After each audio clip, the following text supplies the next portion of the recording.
Happy Thursday. It's a beautiful day in Philadelphia. Mutha Knows is hanging out with hip-hop pioneer, activist, and author Mopreme Shakur. He's here talking about his powerful new memoir, This Thug's Life. Welcome, Mopreme. How are you doing today? Thank you, man. Thank you, man. God bless you. Thank you. Shout out to Philly. You know what I'm saying? Much love and respect. Let's start with what finally made you say it's time to tell my story with This Thug's Life? Well, you know, we had been grinding for several years,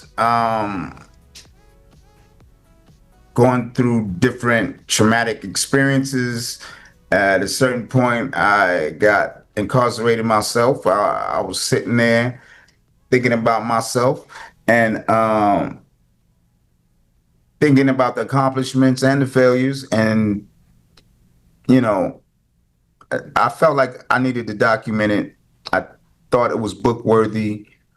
And as time went on, it became more urgent to get it done because we started losing a lot of elders. A lot of elders and a lot of crew, actual crew. And I'm one of the last of the Mohicans. So it was on me to get the story out for my people. A lot of people think they already know the Shakur story. What's something readers are going to learn that they absolutely don't know? Well, I can't give it all the way, then they ain't gonna get the book. Well, you got to give me something, Mopreme. Yeah, there's a lot in there. I think they will be, for those that don't know, they'll put it together that Pac's father, my father, is a doctor, actual doctor, acupuncture doctor. Wow, never knew that. Mm-hmm. Yeah. Now, you've lived through hip-hop history, family struggles, activism, and fame. What part of writing this book was the most emotional or difficult for you? I would say the ending was most difficult, chapter 23 to 25. That's, because it's my life, warts and all, right? But it goes up to the point where we lost Pac. So that ending is kind of rough. Was there anything you almost left out of the book because it felt too personal? Yeah. Well, it was a medical thing, but someone had a miscarriage, and I had to make sure it was cool for me to include it. That's really the only line that I drew. Everything else is, everything else butt naked. Yeah, not butt naked. One thing that stands out about this memoir is that it gives readers a front row seat to moments most people have only heard about. And of course, whenever people hear the name Shakur, Tupac naturally comes up. What's the biggest misconception about Tupac that still frustrates you today?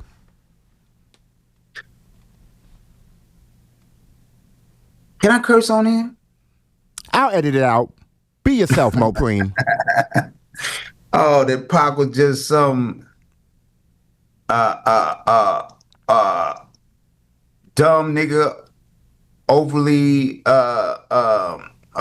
excited. He was just dumb and stupid. He didn't know what he was doing and got himself killed. That is not the case. That is not the case by far. That's why it would be good for people to check out the book, because Pac was way deeper than that. And people didn't understand him because they didn't understand how much he had been traumatized. We all suffered through trauma through surviving what our parents were going through.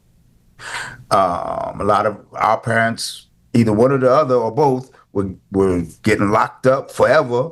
There was the poverty part, because the ones that were left couldn't get jobs because the FBI was all over us, meaning the COINTELPRO, sabotaging our efforts. So it got kind of rough, as well as when my father went on the run from the FBI, he was on FBI's 10 Most Wanted, and my auntie Asada was on FBI's 10 Most Wanted. So there was a period where we had no connection. Everybody went underground. Nobody was communicating until my father was captured in like 86. Off camera and away from the headlines, what was Pac really like as your brother? Pac was fun. Pac was fun and he was funny. I really miss that about him the most. For example, there's a source issue where Pac is being interviewed and I'm there, but I fell asleep because I was working so damn hard, and he heated up a quarter and put it on my neck.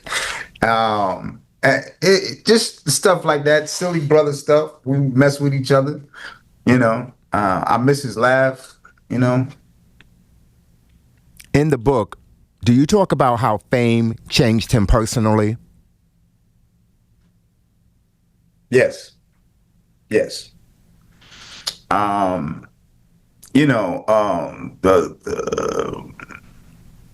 fame, money, influence, attention, access to amazing projects. That's a lot going on. Mm-hmm. You know what I mean? That's a lot going on, a lot to juggle, a lot to manage. Pac, my period, us working together was Pac being a young man growing into a man.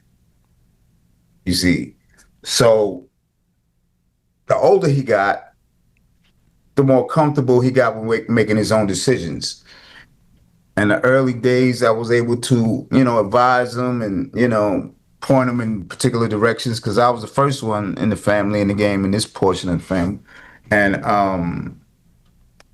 he listened, but then at a certain point, he was his own man and he started making his own decisions. In your opinion, did fame ultimately help Tupac reach his purpose, or did it steal his peace?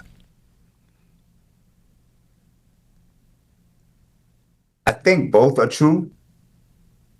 I think Pac enjoyed the influence that he had to connect with the people. We come from a family of community organizers, and people, doctors. My father was a doctor. My auntie was a nurse. I mean, with the Panthers, the Black Panther Party breakfast program. I think he liked being able to reach people and influence them in the ways that our elders did. You witnessed the death row era up close. Was it really as chaotic behind the scenes as people think, Mopreme? Yes. Yeah, man. It is what it is. It was what it was. You know what I'm saying? Looking back now, were there people around Tupac you feel failed him? Yes. Got to read the book. I knew you was going to say that. We ain't going to mention no names. You got to read this damn book. We're trying to sell books out here. Word up. But yeah, man, there was a lot of, people will fall a victim to their own desires and motives being around Pac. You know what I mean? They be wrapped up in their own efforts to get whatever because they know Pac. They forget about, that's your boy. That's Pac, though. How you gonna, it gets weird. Fame is, power corrupts. Absolute power corrupts. Absolutely. And Pac was at the top of the food chain. And, it gets rough. Absolutely. And when people especially talk as a young man, especially as a young man. Well, you listen, you come from the hood. They never prepare you for fame. It just hits you, and you got to figure this shit out. Exactly. There's no handbook, right? And in our case, we were both young. I'm 4 years older than Pac, so I had a little more discipline because I had been in the military. But he didn't have that type of discipline. You know what I mean? He grew up protesting and rebelling against the system in the streets with the protesters. So it's a little different.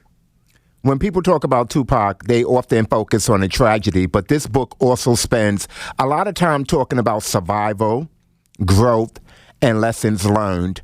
Was there ever pressure on you living in the shadow of someone as iconic as your brother, Tupac Shakur?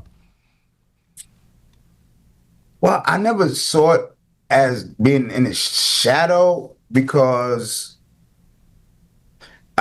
my first record was a hit record. I started out Feels Good, Tony was a hit record. So I was satisfied. I was blessed to have that. Wait a minute, back up, Mopreme. You produced that? Nah, I'm rapping on it. I'm Mercedes DeMello. Wait a minute! You're Mercedes DeMello? Quite Get the hell out of here! Come on, man. I swear to God, Mopreme, I did not know that. Mercedes DeMello, Carter Night Fellow, Red 3 T's hit a rhyme a cappella. They had the right. What? Yeah, man. Yeah. So, well, I be. So I was the one that broke us in, and Pac was right behind me. Wow. Then he linked up with Digital. We all became part of Digital. It was just that was a blessed time in our lives. And I'm feeling like this what's going on now with the case and all like that. It feels the same way because we just started getting blessings. I got that. Then Pac was on same song with Digital. He was on a record now. Then he got a movie, the infamous Juice. You know what I mean? So that period right there set it off for us forever. You know what I mean? Absolutely. And you write openly about life lessons, mistakes, and growth. What do you hope young black men take away from your story? How to survive. How to survive. Hopefully, my story can help somebody figure it out. You know what I mean? We all trying to figure it out. Amen. Resilience, love, and that you can make it. I feel like we need mental illness is a real issue, is a real problem. Your mental health is important. We need to communicate with each other because half the niggas I know can't afford no therapist. So they've taken away the health care for a lot of people. Mm-hmm. So all we got is each other. So we need to do that.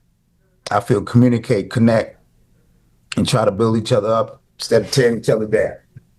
Some fans feel Tupac's legacy has been commercialized more than protected. Do you agree?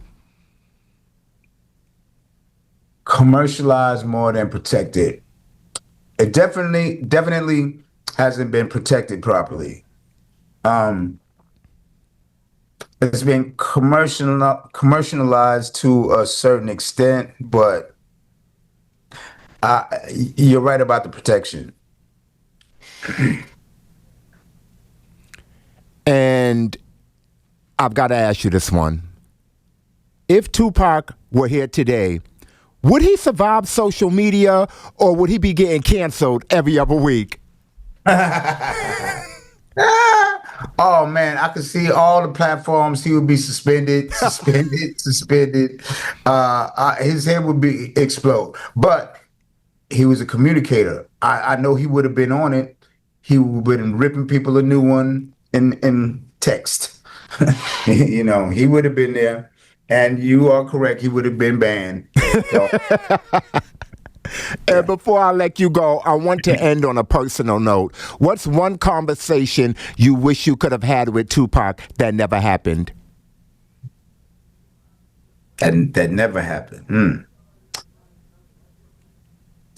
Yeah. When he when he got shot in Vegas, last time I seen him, he was trying to tell me something. I really would love to have known what he was trying to tell me. He couldn't speak at the time. He had tubes in his mouth, and but it was very clear he was trying to communicate with me, and I never found out why. After people finish this thug's life, what do you want them to understand most about Mopreme Shakur?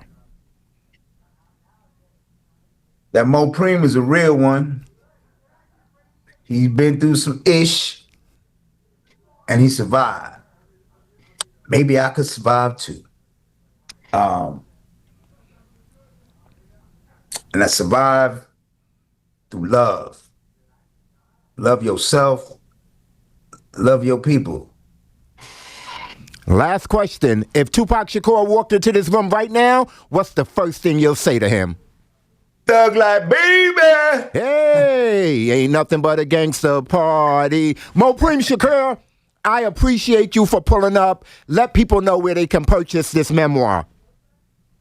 Yeah, thank y'all for having me. The memoir also has some photos in it, never before seen photos of me and my brother and family and all that. They could cop it at Amazon, Barnes and Nobles .com, ThisThugsLife.com. Hit me on the Instagram, hit me on the Facebook, hit me on the TikTok. The OG out here. You on TikTok, Mopreme? Might catch me doing a dance or two. You know what I mean? Oh shit! You know I gotta go over there and check this out. Whenever you come to Philly, make sure you look me up, brother. Word up, word up. I am coming to Philly soon to do a book signing. Oh, please, I would love to attend. I don't know which bookstore yet. Okay. But we'll shoot it to you. I'm gonna pull up. Right on. Thank you. Enjoy your day. Thank you, my brother. All righty, anytime. Bye-bye. Mutha Knows is brought to you by the Podcast Playground. Find your next favorite podcast or start your own at thepodcastplayground.com.